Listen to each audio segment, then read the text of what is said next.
So by the time this video airs, Nigerian police would have given us some kind of result regarding the untimely or mysterious passing of the late Afrobeat star Ilerioluwa Olademeji Aloba, whose nickname is Imole, and his stage name is Mohbad. Now, this young man died September 12 of this year, and his untimely or mysterious death has sparked a national and international outcry. People from all over the world have been demanding that an investigation be done. An investigation is on the way. So today, it's Tuesday, and I'm speaking to you very early morning, EST time, Eastern Standard Time here in the US. But later on today, I saw a news that the results of his untimely death or his mysterious death is going to be announced. So they're currently doing an investigation. An autopsy is on the way. So right now we're going to be hearing from the Nigerian police. Now, this story is massive, and there's a whole lot of stories circulating the web, but this one seems to be the one that's popping up over and over and over again. Now, I've been following the story and I've been seeing what everybody else is saying, but for me though, honestly, there's so many dramas, so many fingers pointing at different directions. What I want to talk about today is just 4 lessons I took away from reading about Mohbad, studying his case, listening to his songs, and also seeing the drama that unfolded after he passed. So 4 lessons, 4 lessons, 4 lessons. Let's jump right into it. Stay tuned, we'll be right back.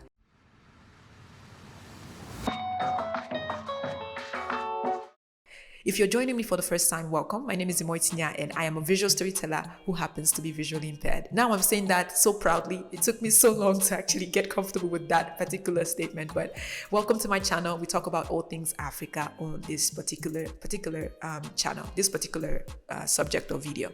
Now, Mohbad was a 27-year-old Afrobeat star who sang a lot about peace and light, when most Afrobeat stars would sing a lot about booties and all that. Mohbad was quite different of a guy, because he sang a lot about his reality and his struggles, and also his hopes and his dreams. So you can listen to different songs by him and where he just kind of detailed his past life, or rather talking about his future as well. But on September 12th, a video was circulating on the internet of his passing, and he was at the backseat of a car, looked lifeless. And immediately that video circulated the web. The next day he was buried, and that particular rapid burial sparked a national and international outcry. People were protesting and demanding that an investigation be done. Now, Mohbad started singing when he was young. He was singing with his father, and then later on he decided to branch off, and he was signed by Naira Marley, who is the founder of Malian Records, December 2020. And as of December 2022, he discontinued his contract with the Malians. Now, after that, his life was never the same. There's been videos on the web of him detailing the attacks that he received from Malian House or Malian Records. Now, these videos can be found on his Twitter page, as well as his Instagram page as well. And so when he died, everybody started digging out videos. There were old videos and new videos popping up, and people pointing hand that Mali or Malian Records or Naira Marley is alleged, or rather, the one responsible. Him and another guy named Sammy Larry. These men are listed as I'm quoting because there's no proof on this yet. We just have videos and evidence, but they haven't been accused. They haven't gone to court. So I can't accuse someone of something that has not been trialed yet, right? Sammy Larry, who's a friend of Naira Marley, are maybe responsible for the untimely death of Mohbad. Now, we also saw that the person who injected him, because they said he was injected with unknown substance, and then that substance or that injection led to his untimely death. The person who injected him has been arrested, and all of the drama is unfolding and has been unfolding, and today we would hear of his results. I won't be announcing that because my video is airing tomorrow, the next day. Now, there are 4 things I took away from following this story. Even though there were so many dramas and speculations and fingers pointing at different people at different times, but there were 4 things that stood out to me. And the 4 things, number 1 is lawyering up. So I'll say that slowly. Lawyering up. When you start to make money, any kind of money, you have to have a lawyer next to you. When you're signing any contract, and none of us really read detail on a contract. But when you're signing any contract, please have a lawyer next to you. You can be your baba friend, your mama friend, it doesn't matter. Have somebody next to you that can read what you're signing. And also have someone next to you who's a lawyer that can fight for you. With the case of Mohbad, I believe that if he had had a lawyer with him who stood with him, fought for him, this may not have happened, because the kind of battle he was fighting was way bigger than him. And then having a lawyer would have made a lot of things easier on him, because again, it would have been the issue would have been between Malian Records and Mohbad's lawyer, and that would have been the case, right? Just as a bunch of celebrities have gone through their years and they have to fight, I would say custody battle, but they had to fight battles. But when they're fighting these battles, they lawyer up, they get somebody to fight for them. And the reason why there's a drama between Naira Marley and Mohbad was, there's several issues there. One of them is royalty rights, where Mohbad is seeking royalty rights from some of the music, because the songs that he created while he was on the Malian Records. And there's also other things surrounding that, but there's a whole lot of drama there. But my first and foremost would be, once you start to make money, the same way you love to buy cars, the same way you want to buy a big house, having a lawyer next to you is so important, because you pay your way through a lot of the wahala and frustrations, and they fight all of that for you, things that you probably wouldn't have to deal with. All you have to do is just show up. So I wish with all my heart that he had a lawyer with him, or someone who's around him that can at least advise him to get a lawyer to help him fight the case, right? So he's gone, and it breaks my heart, and it saddens me that no one thought of this. Or maybe somebody did, but I haven't seen anything that says somebody suggested that he gets a lawyer. Number 2 is surrounding yourself with the right people. This one I learned later on in life, because I'm the type of person who likes to open her space to everybody and wants to help everyone. But as I'm getting older, I realize that people are for themselves. Not everyone, but you come across people who it's about them, but you want to be around women and men, and people and friends who can really assist you on your journey. They can point out things that you're not seeing. They can stand in your way and not let anything affect you. They are for you, with you, by you. They usually, the kind of bond you have with these people is stronger than the one you would have it with family, because they see your struggles, they see your journey, and all they want to do is see you progress and see you succeed. So I wish that Mohbad had that in his life. But having the right people around you is key element towards reaching your goals seriously. The third one is having a will.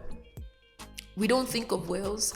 I don't think there's some few Africans who would think of wills, but I don't know any person. When you bring up will, people think you're telling them they should die now, because now you're telling you're dictating how property should shared when a person is alive. But yeah, you should do that, because when you die, there's nobody there. Am I lying? Are you going to come from the grave and fight for where these properties will go? No. Once you start to make money, you start to buy assets. It is imperative that you detail what happens to those assets when you're no longer there. If you want to put those assets under the name of your child, that's perfect. If you want to give it to your wife's family, that's perfect. If you want to leave it to your own family, that's perfect. If you want to leave it to your husband's family, that's perfect. But detail what happens to those properties when you're no longer there, because you suffered so much. And even if you cannot enjoy what you've suffered for, let the people who were around you, who helped you, who support you, enjoy from that fruit that you've planted. So I think writing out a will is important. Africans, we see that as taboo. The last one, which was quite evident in Mohbad's song.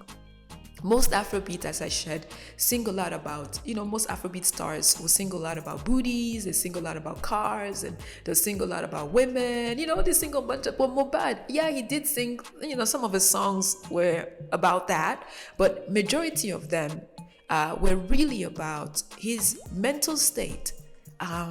He detailed all of that in his songs. It was so crazy, and we missed it. we missed it because we know we danced to the song and we missed it. So it detailing his mental state and detailing his mental challenges in his song. It is very common for artists, whether painter, dancer, we detail our work is a reflection of our soul. What we're struggling with, what we're happy with, we detail that. It's our outlet for us. So I'm not surprised that this information can be found in his song. What I wish we could have done differently, or he could have done differently, or rather, could have suggested to him was having a therapist or seeking some kind of professional help. Or even if it's not a therapist, since, in our culture, we don't value therapists, but having an outlet where he can go and talk about these issues and have some kind of support in that area. It made me realize the importance of me taking care of my own head, because when you're gone, you're gone. People can protest all they want, but you're no longer here, So you want to take care of yourself and take care of your mind and take care of your body and take care of your spirit. And that is when you take your mental challenges into consideration. So yes, it reminded me to take care of my mental health. The first one is when I start making money, I'm gonna get me a lawyer. The second one is I was surrounded, always pick my friends. My friends are close, my enemies are closer. Always pick right set of women, men that can support you, that can see where you're going and assist you on your journey. Number 3 is a will. Once I start buying a house or car or land, I'm making sure that I'm having my will, detailing what happens to my property when I'm no longer here, so there's no chaos when I'm gone. And that includes life insurance and all that, like how are you going to get buried, and if it's a country that needs that, all of these things are so important and we don't think about them. And the last but not least is your mental stability. That is your own gift to you every time. Now, with all that being said, I know that the story is developing, as I shared with you, and later on today, police will be announcing some results regarding his death. One of the things that I was intrigued by was how Nigerian police took over this and made sure that they begin an investigation straight away. I was afraid really that they would treat the situation the same way they've treated Nigerian elections. So that was my biggest fear. But when I saw that the nurse has been arrested and Naira Marley was to be taken into custody because they think he may have a hand in it, and all of these information were giving me hope and giving a lot of Nigerians and those who are non-Nigerians but are a big fan of Mohbad, giving a lot of us hope that something will be done and that it doesn't take too long for them to catch the killer or killers. I was also hoping that it doesn't take them as long as it took investigators here in the state to find out the killers of Tupac as well. So this is all developing, but there's one thing that stood out to me in all of this, and that is Imole, which I didn't share with you earlier, means light in Yoruba, and that is Mohbad's nickname. But even though Mohbad, which means badass, right, in English, is no longer here with us, Imole, which means light, which means an inner glow, is forever shining. And I believe that it is that inner glow that is pushing this investigation forward. So there is not every person can be murdered and everybody forgets about. There are people who get murdered and their spirit fights even though their flesh is no longer here. So I am pleased to see that investigation is being done, that Mohbad's light is shining around the world and is leading and pushing forth for justice to be served.